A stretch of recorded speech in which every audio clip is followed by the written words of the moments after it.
Formula One makes a somber return back to Spa-Francorchamps side of last year's fatal accident. We'll discuss about this upcoming race weekend. IndyCar didn't have a single woman compete in this year's race, first time since 1999. Why is this an issue? And Knoxville racing season has come to an abrupt end. We'll explain all about it and more right here on Grid Tonight. Hello everyone, welcome to Grid Tonight.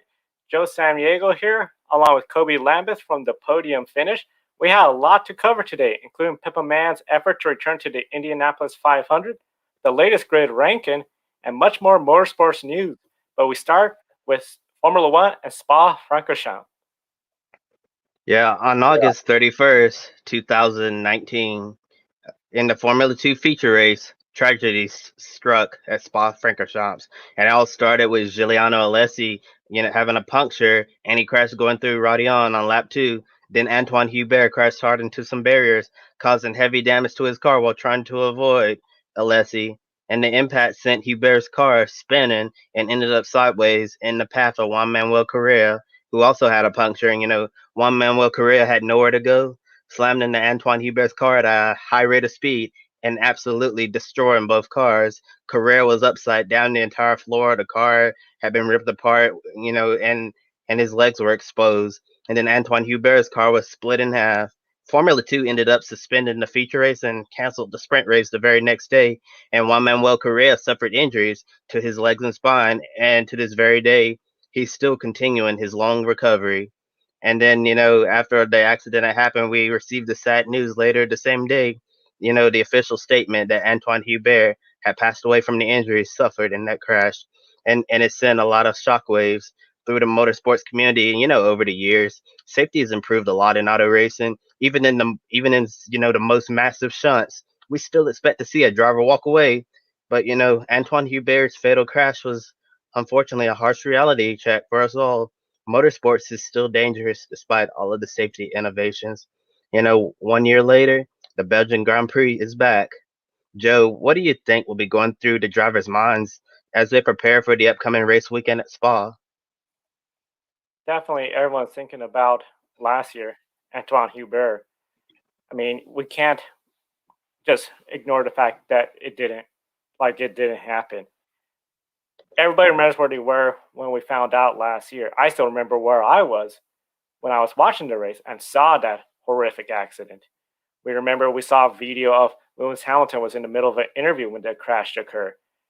It's something where, as drivers, teams, and especially the people that were in the Formula 2 race, they'll remember this. They remember the significance of going back to Spa, what happened last year, the date August 31st. The big thing, of course, is once we get closer to race time and once the drivers get in the car, they got to focus on what they have to do. And this is why they do what they do. They're the best. They're the best at focusing at driving up at Rouge, driving as fast as they can around Spa-Francorchamps and putting down a fast lap and going for that win. Yeah, racing after tragedy can be quite difficult, especially returning to the place where a fatal accident had occurred. And remember, rewinding back to 2001, when Dale Earnhardt Jr. returned to Daytona for the first time since his father, Dale Sr., was killed on the final lap of the 2001 Daytona 500, several months after the fact. And Jr. ended up winning the Pepsi 400 in one of the most emotional wins in NASCAR history. I'll never forget the famous line, Dale Earnhardt Jr. using lessons learned from his father to get to the front and win the Pepsi 400. Although that would happen before my time, going back and looking at, at the replays, seeing all of the emotions, how happy people were, how emotional they were. That was certainly one of the most powerful, beautiful moments in NASCAR history. And yeah, after the tragedy that happened on the final lap of the 2001 Daytona 500, and him flashing forward to 2011 from 2001, remember Dan Weldon that was killed at the Las Vegas Motor Speedway in an IndyCar race, and since then IndyCar hasn't returned to Las Vegas. And then 2013, Alan Simonson died during the opening minutes of the 24 Hours of Le Mans, and I'll never forget that because I remember I was watching Le Mans. And then I saw it on the live broadcast. It was on Fox at the time, and they said, it was either Fox or Speed. I can't really remember which one, but but it was just really shocking. I'm watching the 24 Hours of Le Mans, and then all of a sudden, here comes an update on the screen as the race is going on that Alan Simonson had passed away from his injuries. Yeah, so that was like that really surprised and shocked me. And the race continued uninterrupted. Which was really wild to me. Yeah, I can't imagine what it was like for those drivers at Le Mans that year. One of your fellow competitors lost his life in the opening laps, and you're going to continue the race and finish all 24 hours. I have no idea how they did that, but kudos to them for all the strength that those drivers possess.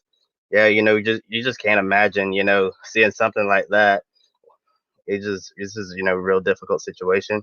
Then in 2015, Justin Wilson was struck in the head with debris at Pocono, airlifted to the hospital, and later passed away. IndyCar ended up finishing the race that day and returned to Pocono the following year. And speaking of Pocono, lots of people didn't want to see IndyCar race there ever again because it was viewed as too dangerous, and those concerns got a lot louder after Robert Wickens' terrifying airborne catch fence crash in 2018. And last year we had a multi-car wreck on the first lap, which resulted in our most recent Indy 500 champion Takuma Sato upside down. Yeah, but this year Pocono didn't return to the schedule, and some of the fans were very relieved by that decision. But we didn't really see an uproar about not returning to Spa after Anthoine Hubert's crash. And when a driver just straps in each race, there's always a chance that they won't come back. Racing is dangerous, no matter how safe you make it. For drivers, what type of mindset is needed each time they strap in?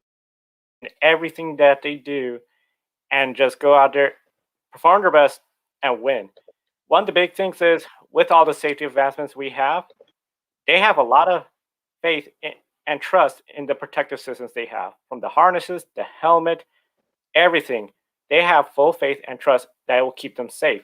If you go out there concerned that you're going to get hurt, that you don't want to push it because you're afraid you could crash, you're not going to succeed.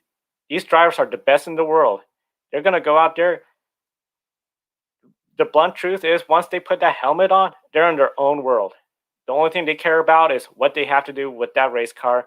Go out there, put down the fastest laps, and win. You're absolutely right. When you're behind the wheel, you have to put all the fear. You basically have to forget about it while you're doing your job, driving the race car. Yeah, I understand. It's really tough, but if you're out there, scared, like thinking that something's bad gonna happen, then it's gonna be really hard for the drivers, to get the job done on the racetrack. And for me, I don't know if I would be able to do that personally. But all of those drivers, all over the world. Doesn't matter they race in NASCAR, IndyCar, IMSA, World Endurance Championship, Formula E, all those series and more. You know, all of those drivers deserve praise because they're real life daredevils. Out there doing something that meant that a lot of people cannot simply do.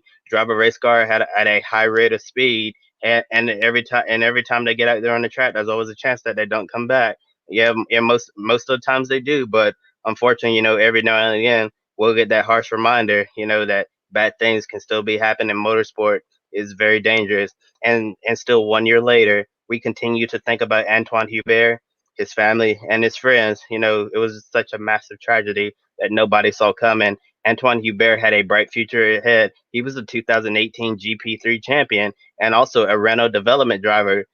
And before his tragic death, he actually won two Formula Two races last year, possibly, creating a way for him to be on the road to Formula One. And just like Jules Bianchi, we can only wonder what could have been. Yesterday, we reported on the four newest additions to the Formula One calendar: Turkey, Bahrain with 2 rounds, and Abu Dhabi to close out the season. One event in particular, the Turkish Grand Prix, has drawn praise from some and concerns from others. Turkey has seen a lot of turmoil in the country due to a growing femicide problem. Femicide is a sex-based hate crime term broadly defined as the intentional killing of females because they are female. Last month, a 29-year-old female student was murdered by her ex-boyfriend. The ex-boyfriend never faced any charges. This sparked mass protests across Turkey, and women used the hashtag #ChallengeAccepted to raise awareness of the femicide problem in Turkey. This year, Formula One has been very active in using their platform to bring about awareness of racism and to end racism. Many are wondering, will they address the femicide and women's rights during this time, especially when they approach the Turkish Grand Prix. Definitely, I know when it comes to that. How do you see Formula One approaching everything, and should they address or do something about the femicide going on in Turkey? Yeah, I mean, I haven't seen anything about it, coming from Formula One so far. But given, since they're going to be returning to, especially the type of environment that's going on right now in Turkey, I think it would be really important for Formula One to bring issue to the situation going on over there. I mean, Formula One, they took a massive stand, against racism, and they're preaching for equality, inclusiveness, for all. And this is a different issue that's going on right now in Turkey with everything happening over there. But I feel like that Formula One, if they're all about inclusivity, and equality for all, I feel like they need to speak up for the women in Turkey, because this is it's a sad situation to see what's going on over there. It is a sad situation. I agree with you. Formula One, they definitely, in my opinion, need to address this. They took up, end racism. Everybody, approves of what they're doing, bringing up that nobody should be discriminated by their race. We wouldn't want them to come to the United States and say, "Oh, we're not going to bring up that topic because we know that's a sensitive topic here." No, they're still going to bring end racism message to the United States, and it only seems right and fair, especially for women, that when they go to Turkey, they bring up, "Hey, not only end racism, but all people, no matter what gender, are equal, and this femicide needs to stop." Yeah, definitely. We really hope to see Formula One take a stand here, because we're seeing with everything going on right now. Like you said, athletes are speaking out, causing for positive change, and we saw earlier today in the NBA, all the league, the players, the Milwaukee Bucks, they decided to boycott their game because of the social injustice going on right now. Ab, after police officers in Wisconsin shot a man named Jacob Blake in the back 7 times, and after seeing the video, and all that happening, it created more outrage, just like after the killing of George Floyd. People are mad. People are tired of all of the injustices going on in this world. And the NBA players, it was really powerful to see them, be like, hey, we're not gonna sit around and entertain you all while our country is in crisis and everyone's hurting. So yeah, you're definitely right. We need athletes to keep speaking up, because they have a platform, and I feel like the athletes are entitled to use their platform however they choose. And if they're going to stand up for social justice issues, I think that's definitely a positive thing. And now switching gears, in Sunday's Indy 500, it was the first time that we haven't had a female driver in the show since 1999. It was the longest streak of consecutive years, of having at least one woman entered in the race. And Pippa Mann was seeking sponsorship deals to get into the race this year, like she normally does, but she was unable to put a deal together. Joe, how significant is it not having a woman in the Indy 500? Very significant. We say the Indianapolis 500 is the greatest spectacle in all of sports. This is the must watch event of the year for a lot of people that don't follow Indy cars weekly. This is the one race they follow annually. We call this the greatest race on earth. To say this is the greatest race on earth and have no women participate in it, I think is really sends the wrong message. It makes it where, for female race fans, they come in, they don't see any. Are they really going to be vested? Are they really going to be interested in IndyCar or any motorsports group? Definitely is something where for the people to come watch the best, gender shouldn't be an issue. And but definitely in this case, to say this is the best of the best, but there's no women at all, even though with a race car, any man, any woman, anybody, any gender or non-binary can be behind the wheel and they can win. Yes. Anyone who chooses to be a race car driver can do it. It doesn't matter who you are, where you come from, what gender you are. Anyone is capable of being a race car driver, and I encourage anyone out there who wants to get into this profession. Keep following your dreams, and don't let nobody tell you that you can't do this, because you can. You can persevere. you can rise above all odds and be the best that you can possibly be. And Pippa Mann is seeking to return in 2021. Pippa, all it works really hard, and there's no quit in her. Yeah, but sponsorship is key. We know this pandemic that's going on right now and is going to be going on for a while has caused a lot of economic hardship for many, not in just the United States, but all over the world. What other factors make it more difficult for drivers who are trying to find sponsorships during this time? Well, definitely the pandemic that has made it really hard. Pippa in interviews have said that was a big issue. But the other thing too, we all know motorsports auto racing is not the cheapest sport to enter. Quite often, we do have you have to be dependent on the drivers. I mean, the sponsorships. If you don't have the sponsorship support, you can't get racing, and that's even in the beginner level at your local short track. If you got a local garage or car dealership sponsoring you, you could put in more time and effort and resources into that race team. For Pippa Man, one of the big things is having the sponsors to work with. It doesn't seem like there are the sponsors out there willing to. While there's some sponsors that other drivers have, they got connections through a business deal, sometimes through family. So it's just one of those things where the accessibility of motorsports is so difficult and hard. And this is a prime example of that. Peppa Man's a really great racer.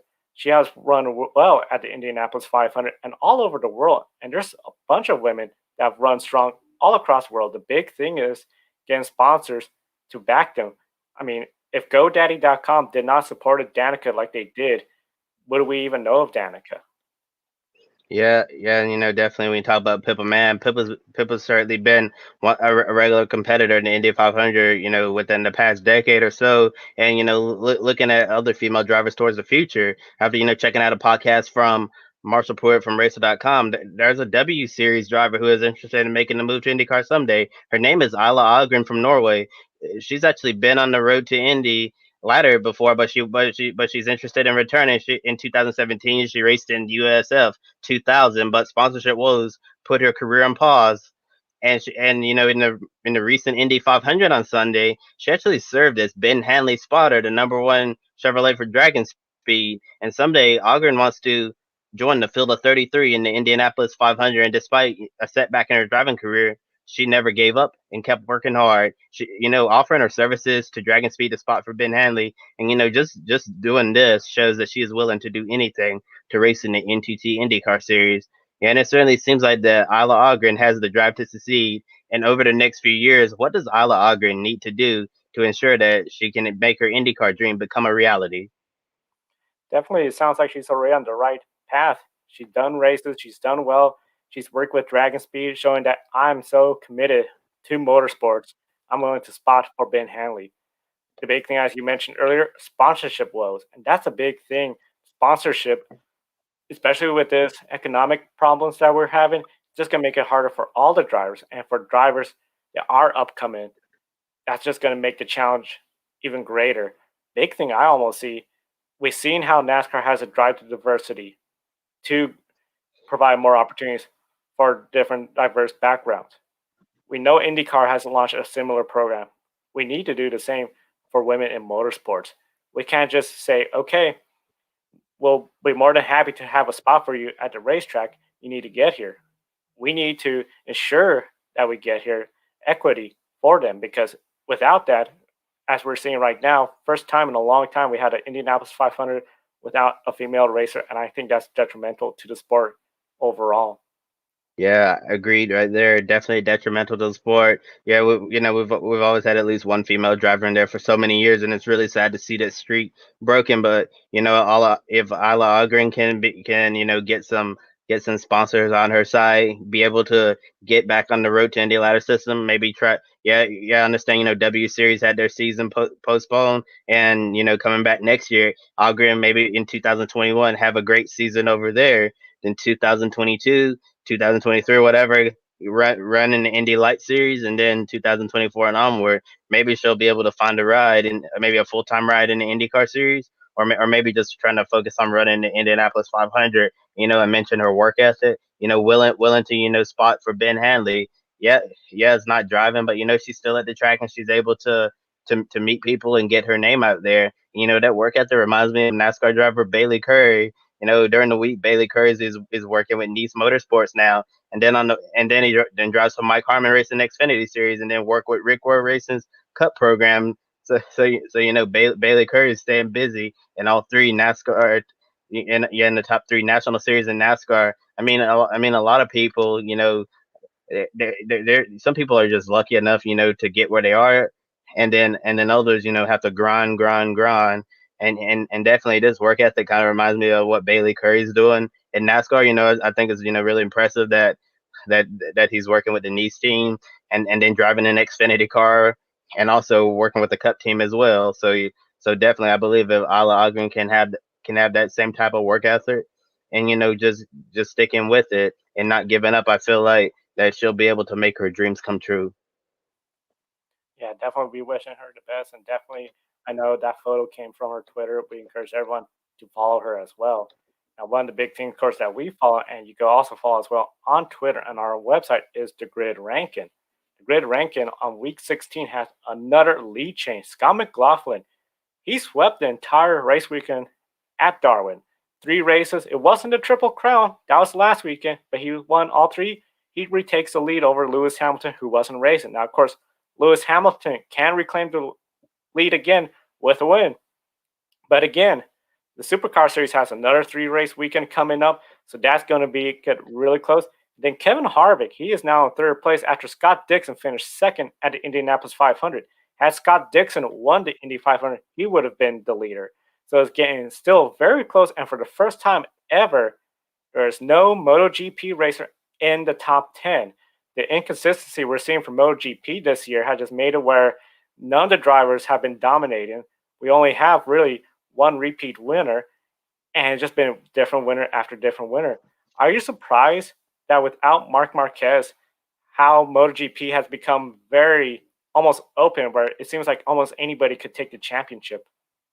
Yes, it's really crazy because when you think Mark Marquez, you think of a guy who's out there completely dominating. You've seen in the previous years of the grid ranking, Mark Marquez was the man. He was always on top. And doing wonderful things over there in MotoGP. But since it looks like he's going to be out for the next 2 months and healing from his surgery, MotoGP is wide open right now, and we don't really have one rider who can break above the rest like Mark Marquez is, having it done. And this could be a preview, when Mark Marquez is no longer racing in MotoGP, who's going to be the face of the series after that? Yeah, that's a great question. Who will be the face of the series? Definitely without Mark Marquez there, we're seeing that how Honda, they're not where they usually are with him up front. And we're just seeing where Tech 3, after 20 years, they finally got their first win. I mean, in an amazing last lap, last corner pass, third place to first place. It's been very competitive. And it's competitive, of course, it's great for the fans, it's great for the competition. But when it comes to dominating and the grid ranking, you start to fall behind, especially if you start falling outside the top 10 finishes, which we saw Fabio Quartararo. He has a couple of finishes outside the top 10. Nobody has really presented himself to dominate the series. Definitely encourage everyone. You can follow the grid ranking at gridranking.com. And of course, our Twitter account, Grid Rankin. And of course, there's the World Motorsport League at grid_WML. Yeah, definitely be sure to support us. We appreciate all of our supporters out there, and we'll continue doing whatever we can to make sure you get the best motorsports coverage possible. And next, we're gonna provide an update on the theme of our Grid Tonight program last week, racing against the pandemic. And last week on our program, we reported on the racing community's response to the global pandemic. And since last week, one racetrack has decided to end their season. It's Knoxville Raceway in Iowa, home of the Knoxville Nationals. Yeah, they decided to end their season after a COVID-19 outbreak at a World of Outlaws event. And Knoxville Raceway still had race weekend scheduled throughout September, but that's not going to happen anymore after the outbreak. Joe, was this a reality check, not only for motorsports, but sports in general? Since it seems like a lot of people still aren't taking this pandemic seriously. Yes, it's unfortunate that this happens, and we're definitely encourage everyone that attended or know someone that attended to please monitor your health, get tested. We don't know if somebody could be asymptomatic or not. And we care about everyone in the motorsports community. And that's what I think makes it really hard. When we think of the motorsports community, we're all family, we're all friends, we all care about our race car drivers, the series. So to know that we got a lot of people sick because of this event, it's just really, for me, saddening. The big thing for all the series, we know NASCAR had made that memo to all the teams. We can't afford to have our season get thrown essentially into disarray if we have an outbreak. And this, I think, is a reminder to everyone, especially the series like NASCAR. They're still traveling across the United States. Formula One still traveling most of Europe, and then of course we're going to be seeing races in Abu Dhabi and Bahrain. Those series are still traveling across. Definitely, this is just a reminder that to take every precaution possible. Yeah, it's certainly a reality check. When I'm on social media scrolling through my feed and I'm looking at all the pictures from whether it's asphalt or dirt at the short tracks. It's really disappointing, seeing people not taking it seriously. You see packed grandstands. Hardly anybody is wearing a massive social distancing, which is very worrisome considering what's going on right now all over the world.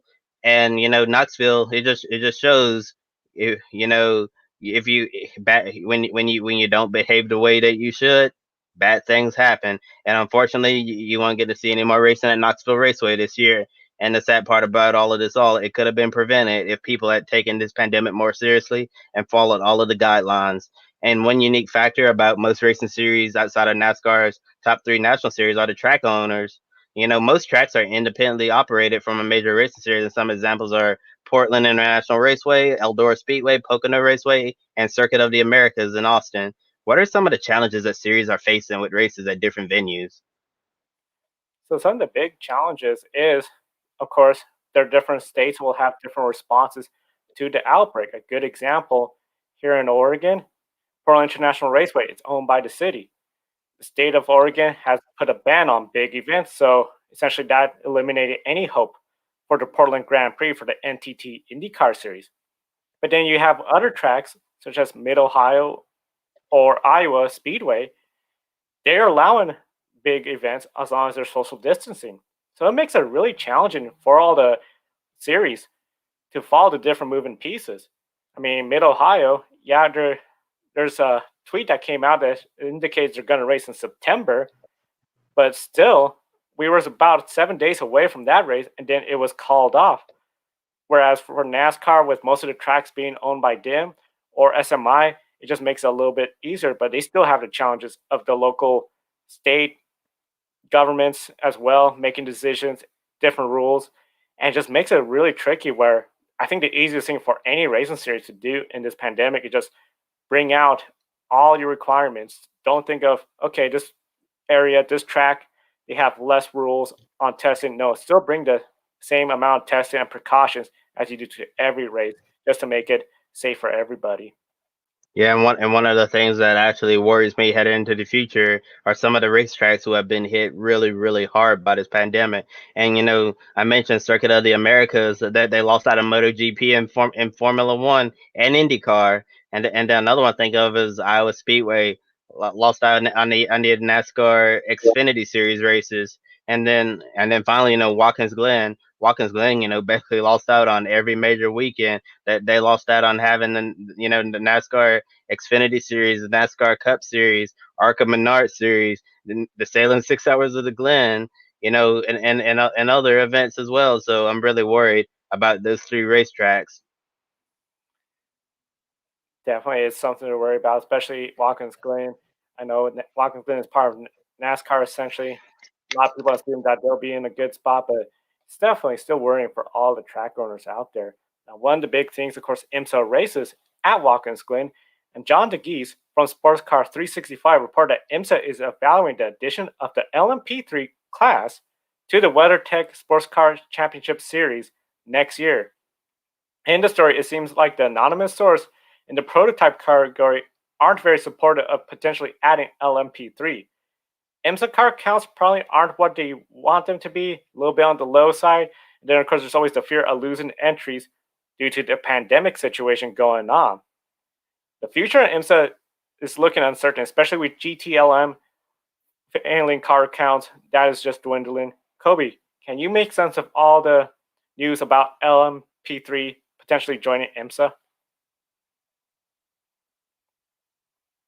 E3 being added to the IMSA WeatherTech Sports Car Championship next year is if we have the GTLM class completely deleted altogether. I understand, the factory Porsche team is pulling out, citing, the global pandemic, and all of the financial losses. Yeah, really unfortunate, but it looks like we're only going to have 4 cars in GTLM next year: the 2 Corvette entries and 2 BMWs. And it's really sad because you're remembering what GTLM used to be, and to even think next year that's only gonna be a 4 car class is really sad. Like for Team RLL and Corvette Racing, like is there any point in running in a 4 car class? I mean, 6 cars is better, but 4 cars, that's not really good at all. I understand that is that in LMP2, last year I believe they only had like 2 entries or whatever, but in GTLM's factory GT class, it just doesn't seem right to compete with 4 entries. So I'm wondering, if LMP3 comes aboard, are they gonna find a way? I understand, BMW has a GT3 car right now, and the Corvette Skate R can be converted into GT3 spec. So maybe we could see, the GTLM competitors merge with GT Daytona, and then you can split them off by having a GT Pro and a GTM class, like you see in the FIA World Endurance Championship. So if GTLM is getting removed, altogether because of falling car counts and the expensive run out program, that's the only reason why I can see LMP3 joining. But to so the field will have more cars, but otherwise, it doesn't really make any sense to have a DPI, LMP2, LMP3, GTLM, and GTD class because that sounds like the later years of the American Le Mans series to me, when they had the P1s, the P2s, the prototype challenge, then had the GT class, and then had those GTC Porsches. Yeah, it definitely brings back memories of the American Le Mans Challenge with all that you mentioned. Of course, that wasn't the only news that came out yesterday about IMSA. There was some big news that came out as well. Yeah, definitely.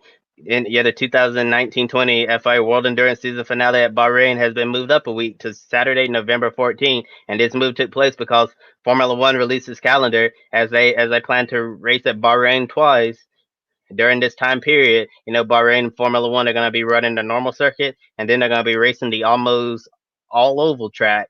Yeah, the 8 hours of Bahrain, with the move to November 14th on a Saturday, it now directly clashes with the IMSA Mobile One 12 hours of Sebring.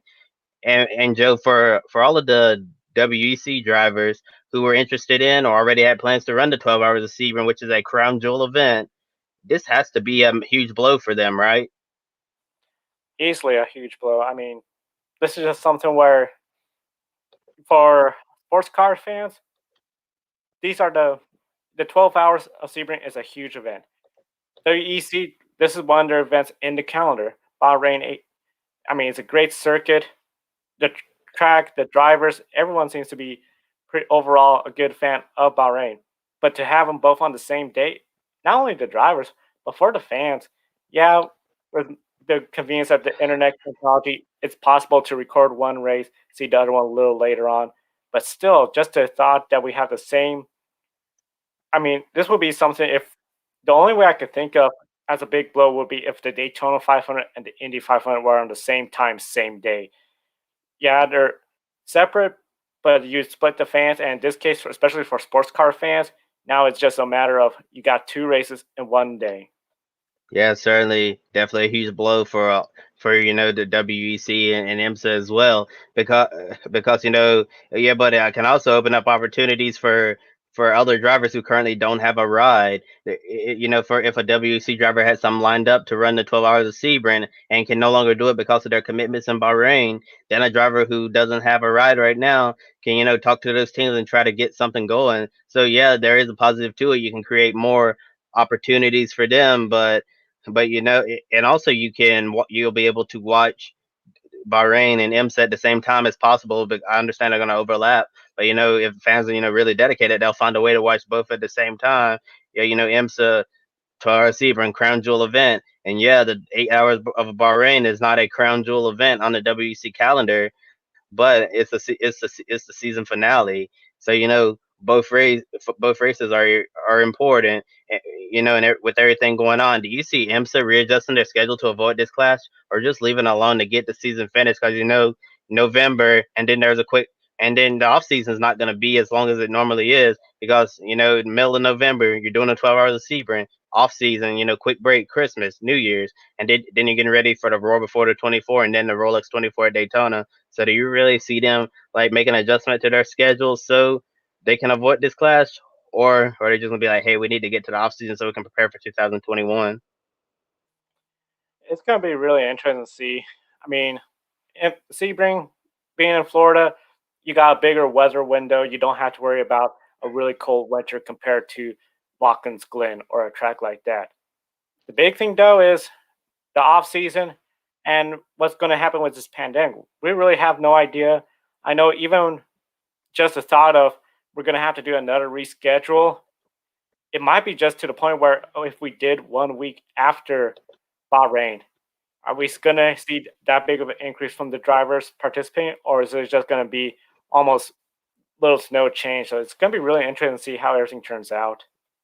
Yeah, and I actually think that IMSA is not going to readjust their schedule at this point, because it's unfortunate that the clash had to happen, but the teams are going to have a lot going on. You're trying to finish up your season, because at this point in November you're already looking forward to 2021, and if we push them back, that's going to be less time for their teams to be able to look ahead and plan for next season. And it's going to be interesting to see what the future of IMSA looks like, because what's going on, everything going on with GTLM, and then car camps dwindling for whatever reasons. Yeah, it's just going to be interesting to see if IMSA president John Doonan and everybody else on the IMSA leadership team can help try to make things better over time.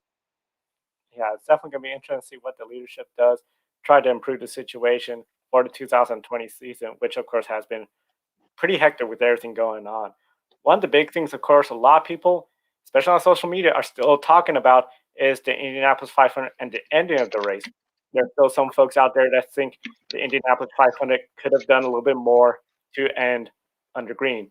Now, of course, IndyCar did release a statement the same day of the race during the press conference of the winning driver, Takuma Sato, saying they try everything they can to bring a green flag situation out. One of the big things, of course, people need to realize is with the IndyCar situation, they're a lot more different than stock cars or other forms of racing, especially short tracks, where you could throw in a quick red flag or there's even overtime. IndyCar does not have overtime. They just go to 500 miles and they end it.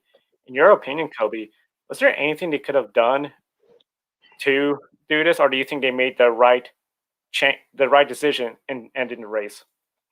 Well, if you remember on the Grid Live post race show, I was very disappointed that IndyCar didn't want to, restart the race. You remember, I was just like everybody else.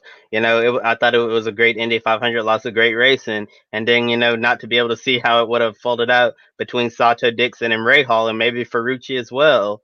It was just really disappointing that we weren't able to see the race finish on the green. But after taking a few days to think about it, I really do believe that IndyCar did make the right decision in the end, because, various factors you had to think about. There wasn't enough laps to remove Spencer Pickett's car and stay under yellow and go green again. And then, we were getting really close to the 6 o'clock time on the East Coast. NBC broadcast window was running out, and then the time it would have taken for repairs. Then you're getting a little bit closer to darkness. And speaking about TV time, imagine you've watched all like 195 laps of the Indy 500, and then they move it to CNBC or something for the final 2 laps, and then you don't have that, and you can't watch the final 2 laps. And I believe that might be more frustrating, not being able to see the final 2 laps than actually, watching the race end under yellow. And I don't think that IndyCar should have like a green white checker rule, or like NASCAR,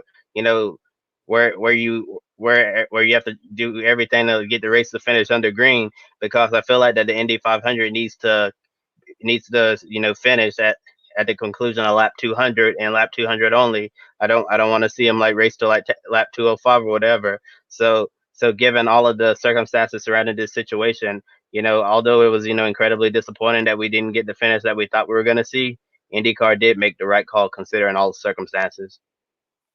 Yeah, they did the right call. And the other thing I tell folks as well too, 2014 is when we saw the race come to a red flag, but they still had 7 laps after the red flag came out to determine the race winner. When the caution came out, the leaders were in turn 4. They got RA4 to go. They couldn't just stop in the backstretch like you would in NASCAR. They had to come around to pit road because they need crews there to restart the cars. That would have put you at 3 laps left in the race. Assuming if they didn't do a full pace lap, that means the tires are colder, you can have a more dangerous situation, and you only have 2 laps. If you did a full pace lap, you only have a 1-lap shootout. Is that really a fair way to determine the winner of a 500-mile race? And it's a safe way, especially the tires won't be cooled. You only have 1 to 2 pace laps. It was just one of those situations where, within the rules, this is the way the race has to end. And I can understand fans don't like it. I mean, fans don't like when they're a soccer game or rarely a national football game in the United States ends in a tie. Here, I know NASCAR, they do everything they can to ensure a green flag finish, but there's still the possibility of a yellow flag finish if it comes after the white flag. And I think it's just something where it's just part of the race, and I feel IndyCar did the right thing in ending the race under yellow. Now it's time for some quick take news. Former Renault F1 team boss Flavio Briatore tested positive for COVID-19 and he's hospitalized in Italy. And according to the Formula One website, Briatore's condition is good and stable despite reports that he was in serious condition. Over in Formula 3, we saw a team switch. David Schumacher, 18 years old, switched from Carlin Buzz Racing from the final 3 races of the Formula 3 season, which are in Spa-Francorchamps, Monza, and Mugello. He was competing for Charoux Racing System. David is the son of ex-Formula 1 driver Ralf Schumacher and cousin of Formula 2 driver Mick Schumacher. Yesterday, Eric Jones revealed that Joe Logano reached out to him personally the week following the Michigan doubleheader weekend. The 2 drivers met for lunch, and Logano offered advice and support to Eric Jones. Logano used to be in Eric Jones' show, being pushed out. Joe Gibbs Racing for another driver. As you know, Joe Gibbs Racing chose to go with Christopher Bell over Eric Jones. And, when Joe Logano was in that same situation, he signed with Team Penske, which ultimately ended up saving his Cup career. With Eric Jones in a strikingly similar, situation, many are wondering if Eric Jones can become Joey Logano 2.0. And, if Eric Jones is able to find a ride for 2021 in the Cup Series, new team, fresh start, watch out. Daniel Morard from GTD is joined at number 14 AIM Faster Sullivan Lexus GTD team for the Michelin Endurance Championship at Road Atlanta, co-driving with Jack Hawthorne and Michael DeCasta. This replaces the Saleen 6 hours at the Glen. Aaron Tellis is usually sharing the ride in the number 14 with Hawthorne. Television is shifting over to the sister car, the number 12, with Townsend Bell and Frankie Montecalvo for this event. The heart of the racing team announced that Aston Martin factory driver Darren Turner will join the GTD lineup for the Michelin Endurance Challenge. Turner will drive the number 23 Aston Martin Vintage GT3 along Ian James and Roman as well. Yeah, and Popular Restaurant Cookout will be sponsoring the NASCAR Crown Jewel race, Southern 500, at Darlington Raceway, and the race will be called the Cookout Southern 500 as Cookout replaces Bojangles. Steve Phelps, president of NASCAR, was appointed to the board of directors by NASCAR CEO Jim France. Phelps becomes the 5th member of the NASCAR leadership team, joining France and 3 others, which are Lisa France Kennedy, the executive vice chair, Mike Helton, senior advisor to NASCAR, and Gary Carati, chief legal officer. USAC Silver Crown star Cody Swanson will make another start in the Indy Pro 2000 Championship with Legacy Autosport on Saturday at Gateway. Swanson actually won on debut last weekend at Lucas Oil Raceway in Indianapolis, and Cody Swanson could be on his way to finally securing a spot in the Indy Lights Freedom 100 with his end goal of competing in the Indianapolis 500. That's all the news we have time for. I know we definitely want to thank everyone for joining us on Grid tonight. Be sure to subscribe to our YouTube channel, and definitely, if you are able to, visit our Patreon page. We'd love to have your support, continue growing, and definitely we're going to be continuing on reporting all the motorsports news we can for you. For Kobe Lambeth at the podium finish, I'm Joe Sanriego. Thank you for watching.